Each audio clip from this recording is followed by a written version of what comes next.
మోక్ష అయితే పంచమిని లాక్కొని వచ్చి అలా విసిరేసి, ఏంటి పంచమి నువ్వు ఏం చేస్తున్నావు? నువ్వు మేఘనాని నన్ను పెళ్లి చేసుకోమని బ్రతిమలాడుతున్నావా? నువ్వు ఇదంతా మనస్ఫూర్తిగానే చేస్తున్నావా పంచమి? అస్సలు నమ్మను నేను. అయినా నేను ఆ మేఘనాన్ని పెళ్లి చేసుకోవడం ఏంటి? అస్సలు చేసుకోను అని చెప్పి మోక్ష అయితే గట్టిగా చెప్తాడు. ఆ మాటలకి పంచమి అయితే, మోక్ష బాబు ఒక్కసారి నేను చెప్పేది వినండి అని చెప్పి అంటుంది.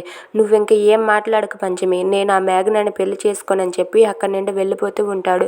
ఇంతలో పంచమి అయితే మోక్ష కాళ్ళు పట్టుకొని, మోక్ష బాబు మీకు దయచేసి దండం పెడుతున్నాను, ప్లీజ్ మీరు మేఘనాన్ని పెళ్లి చేసుకోండి అని చెప్పి అంటూ ఉంటుంది. ఆ మాటలకు మోక్ష అయితే పంచమిని లేపి, ఏంటి పంచమి నువ్వు ఏం మాట్లాడుతున్నావు? ఇదంతా నీ ఇష్టపూర్వకంగానే చేస్తున్నావా? నీకే గనక ఇష్టం ఉండి చేస్తే నువ్వే దగ్గరుండి ఈ పెళ్లి జరిపించు.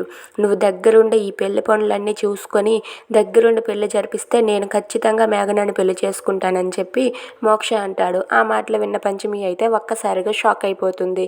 If you like this video please like, share and subscribe. Thanks for watching.